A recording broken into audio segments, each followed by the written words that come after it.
Hey everybody, Smart Silver Stacker here. Got some good news for you today and some bad news. Now the bad news is largely economic, but the good news is that it turns out World War III has been postponed because it was not a Russian missile that hit Poland yesterday. After all, turns out it was likely a Ukrainian S-300 surface-to-air missile that went off course. Now, I'm sure theories are going to range all over the place. Was this a false flag gone wrong? Were the initial reports of a Russian missile striking Poland simply based on the fog of war and confusion? Or was it some kind of a deliberate attempt to escalate the conflict? We'll likely never know 100% for sure what went on, but the good news is that at least for now, an escalation has been avoided. Now, one thing this does reveal, though, is just what a powder keg the situation in Europe has become. And you know, almost certainly there are elements on both sides of this conflict that would like to have an escalation, whether that be for some kind of war profiteering motive, you know, aka the military-industrial complex, or perhaps for some nefarious geopolitical long-term plot. But again, the good news is that we have averted that for now, and we did see yesterday, however, how markets reacted to that news of those missiles exploding in Poland.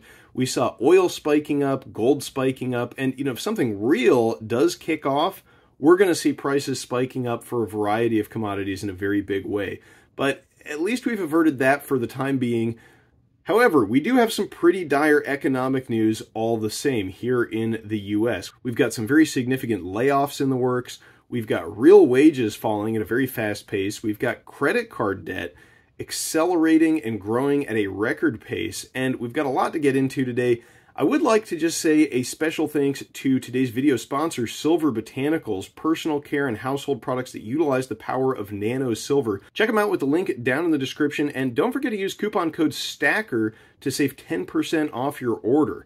So right into the news here, we've got Amazon planning to cut 10,000 jobs in the largest ever layoffs for the e-commerce giant.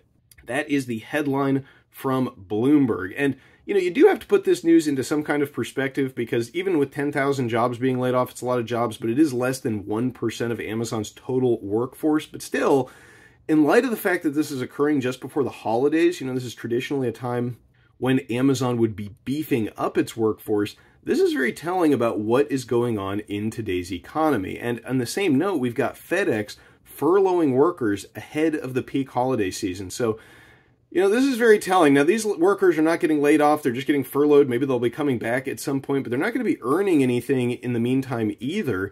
But just the mere fact that a gigantic shipping company like FedEx is furloughing workers ahead of the holidays, this really is a sign of just how soft the economy has become. And it isn't just shipping companies and online retailers. Brick and mortar companies are suffering a lot right now as well. Target today just released a huge earnings miss, and at the time I'm recording this video, the stock price for Target is down about 15%. But it shouldn't really come as any surprise that consumers are beginning to languish and to suffer. We've still got very high inflation, 7.7% year over year, according to the CPI. And, you know, real inflation, much higher than that. The CPI certainly understates inflation in a variety of ways.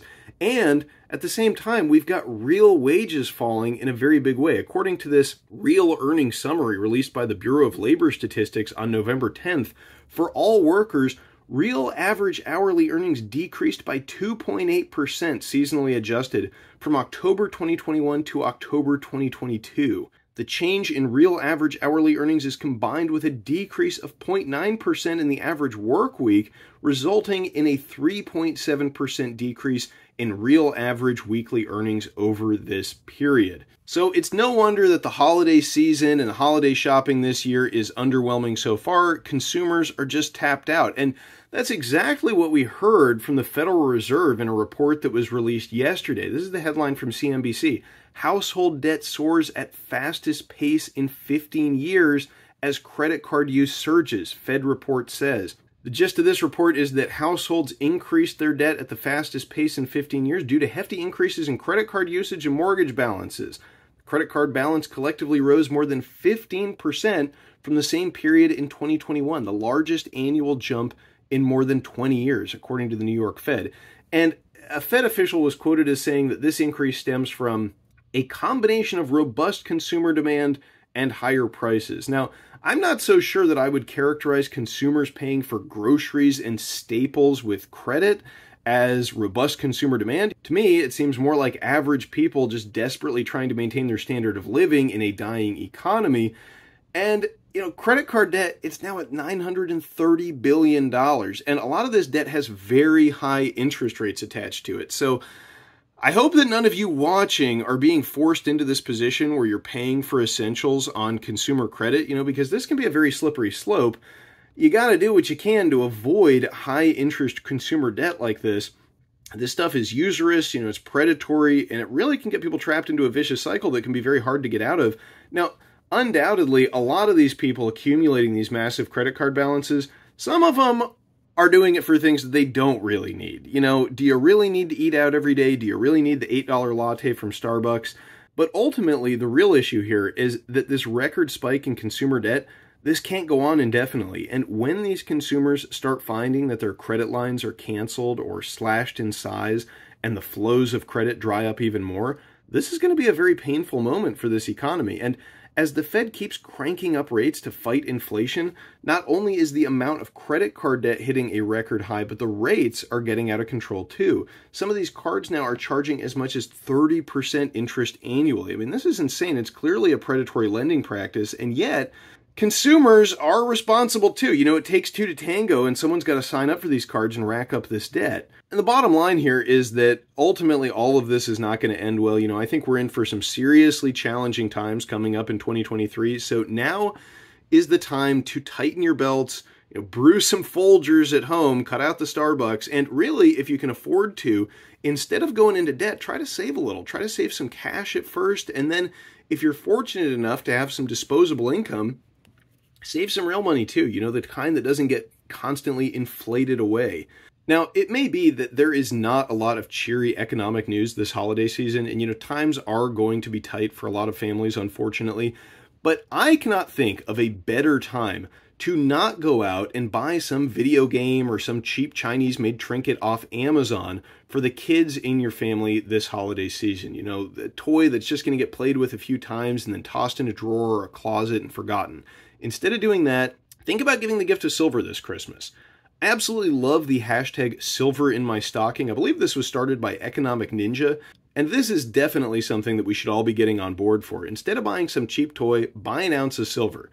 Kids like silver coins, they're real treasure. And instead of getting tossed or forgotten, this is the kind of gift that a kid is going to hang on to for years. And it's actually a real asset that they can use someday too if they want to, or they can keep it forever and pass it down to their kids.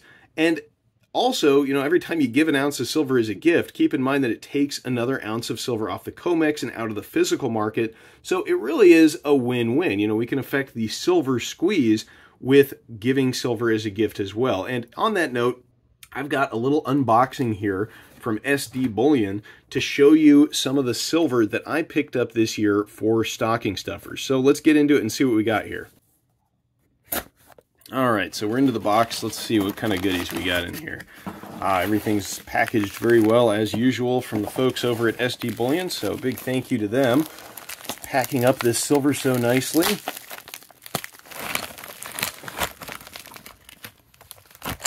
All right, and you can see we got all sorts of goodies here. All right, starting off, I picked up some of these Cuauhtemoc rounds. This is one of my favorite types of silver.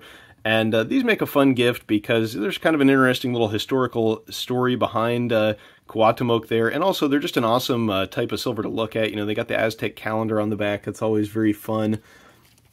Now, I did pick up a couple of these Scottsdale 5-ounce stackers as well. I probably won't be giving those away as stocking stuffers. Those are for me, but that was the part of the order that was just for my personal stack. And of course, you can't just get one Scottsdale stacker. You got to get two so that you can stack them up. And I've actually never gotten any of their stacker rounds before, so pretty excited about this. It's really cool. Look at that solid cylinder of silver that you get on the side there. But anyway, that was just some stacking bullion. But we also got some nice holiday pieces here. Not just Aztec calendar stuff for the holidays. We've got a 2022 Season's Greetings, and they've got some nice little snowmen on the front there. So those are cute. I think kids will like those. And also, we've got some Christmas wishes. It's like a nice little idyllic Christmas scene here. 1 troy ounce of fine silver, a little like holiday wreath on the back there. So if you want to give some holiday themed silver away as part of the hashtag silver in my stocking, I would definitely support that. And then finally, I picked up some of these Santa rounds. So all sorts of different Christmas stuff. This was basically what SD Bullion had left in stock as far as Christmas items, because as you know, the physical market is getting a little tight. But yeah, I like all of these rounds a lot. And some of the kids in my family are definitely going to get an ounce of silver this year. And, you know, one thing, just as kind of a quick aside, these Cuauhtemoc rounds, one thing that I have found very helpful with this, and it's kind of a silly aside, but if you've got some kids in your family that are picky eaters, a little trick, a little game I've come up with that has worked for me is you pull out your Cuauhtemoc coin and you say, hey, Cuauhtemoc says, you know, in your best Cuauhtemoc voice, heads, you eat your chicken, tails, you eat your broccoli, or, you know, whatever it is that the kid is struggling to eat. And then you flip it and you take the coin, and whether you get heads or tails, I have found that that is actually a pretty effective little game to get some picky kids to eat their vegetables. So, just another little tip, if you're giving out some Christmas silver, maybe you can work in a game like that if you're having some difficulty at Christmas dinner, getting some of the kids to eat. I do just want to say a big thank you to all of you for tuning into today's video. And let us know what you're doing for hashtag silver in my stocking. Are you giving away any silver this year to the kids in your family? Is that holiday tradition in your house? Because I think it's going to become one in mine. And I think that that is so much better than just getting, you know, a video game or a cheap trinket or something like that that a kid won't hang on to. Because I guarantee you, if you give a kid a cute little snowman or Santa Claus on a 1 ounce silver round, that's something they're going to hang on to for a long time. Or even if you get them a, you know, 500-year-old Aztec warlord, depends on the kid, I guess, but they'll probably like that too. And that's something that they'll hang on to for years. They can put it in their memento box. Someday maybe they'll become stackers themselves. And if you are giving away some silver as a Christmas gift this year, especially to young people, don't just give them the silver, you know, give them a little information, tell them a little bit about sound money, because if you don't take the time to do that, guaranteed the school system's not going to do it, and there's not a lot of education out there about sound money and about gold and silver. So if you can take the opportunity and plant the seed of information in a young person's mind, you will be doing them a big favor, even more so than when you give them some physical, tangible, hard assets like silver bullion. So anyway, let me know what you think in the comments down below. Thank you all very much for watching, and I will catch you next time. Smart Silver Stacker, out.